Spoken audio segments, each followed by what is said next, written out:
और let's talk PSL. Bharat बड़ी ने खुशी हो रही है वैसे एकदम से से। क्रिकेट का मेला उजाड़ने की जो कोशिश की थी उसे यहाँ भी मुंह की खानी पड़ रही है। अल्हम्दुलिल्लाह पाकिस्तान में चंद दिनों बाद ही पीएसएल टेल की रौनकें वापस आने वाली हैं, बहाल होने वाली हैं। मुल्की और गैर मुल्की खिलाड़ी कल से इस्लामाबाद पहुंचना शुरू हो रहे हैं। 17 मई को कराची किंग्स पेशावर ज़ल्मी का टकराव पिंडी के स्टेडियम में होगा। 17 वुड बी टुमारो।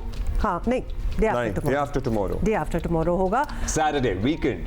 अच्छा जी। पाकिस्तान और भारत के दरमियान जंगी सूरत हाल से क्रिकेट का आपको पता है कि टेम्पो जो है वो टूटने से कुछ टीमों में तब्दीलियां की जा रही हैं और बाज़ टीमों को गैर मुल्की खिलाड़ी दस्तयाब अब नहीं है, तो इस लिहाज से अब बकिया 8 मैचेस और भी दिलचस्प होंगे। आई थिंक सो, क्योंकि कई नए खिलाड़ी जो हैं वो शामिल होंगे और उनको बड़ा एक मतलब हु वुड हैव थॉट कि उनको एकदम से जी बैठे बिठाए मौका मिल जाएगा।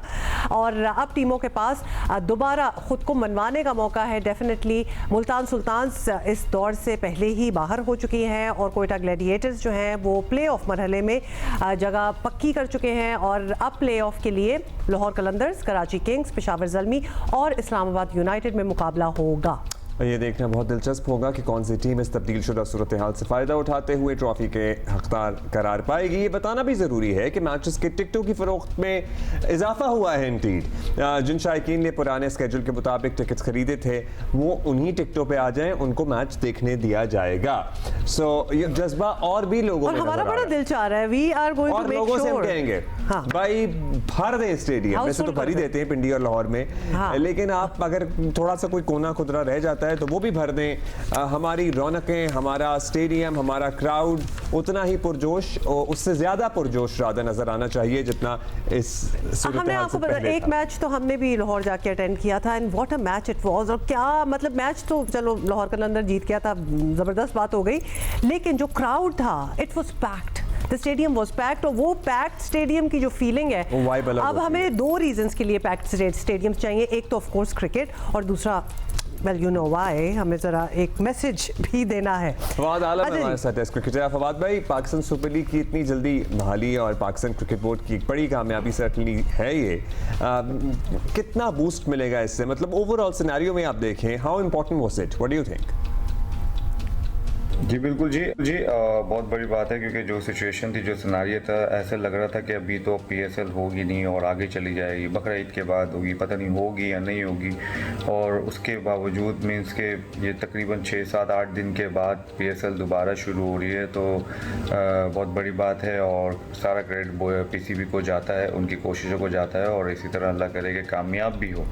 अच्छा, अब ज़रा बात कर लेते हैं टीमों की सिचुएशन की, क्योंकि सुल्तान तो ऑब्वियसली आउट ही हो गए हैं लेकिन बाकी 5 के पास आगे बढ़ने का ज़बरदस्त चांस है।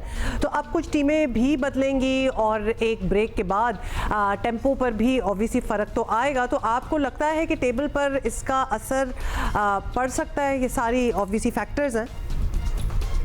सुल्तान तो जो है बहुत पहले ही बाहर हो गई। आई थिंक हाफ पे लग ही रहा था कि सुल्तान तो आगे क्वालिफाई नहीं कर पाएगी और जो कि अब तो बिल्कुल ऐसा हो भी गया है कि वो 9 मैच हो गए उनके और वो 1 मैच जीते हैं सिर्फ, और बाकी सारी टीमों के पास चांसेस हैं। इवन कोयटा तो क्वालिफाई कर गया है और बाकी जो 3 टीमें हैं उनके पास 4 टीमें हैं, उनके पास अभी भी चांसेस हैं। उनके आखिरी मैचेस बहुत इंपॉर्टेंट हैं।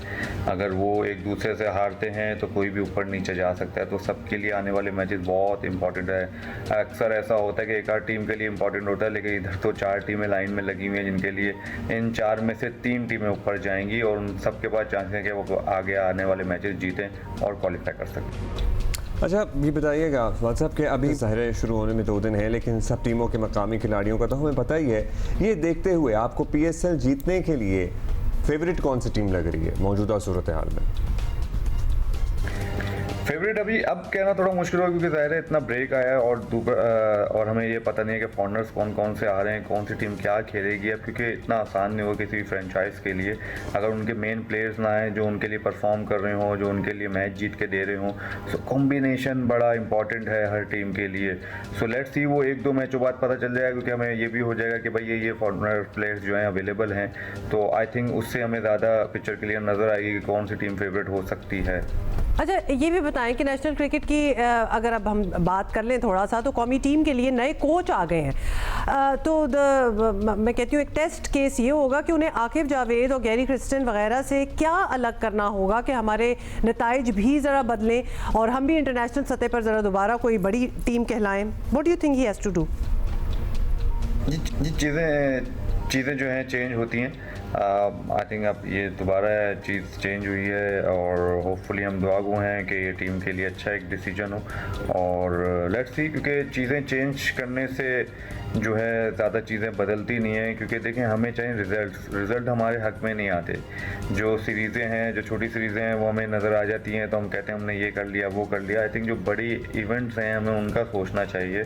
तो हम जितना बड़ा सोचेंगे उतना बड़ा ही हम पाएंगे भी। अगर हम छोटी छोटी चीज़ें सोचेंगे तो फिर वही चीज़ें मिलेंगी, हमें बड़ी चीज़ कभी नहीं मिलेगी।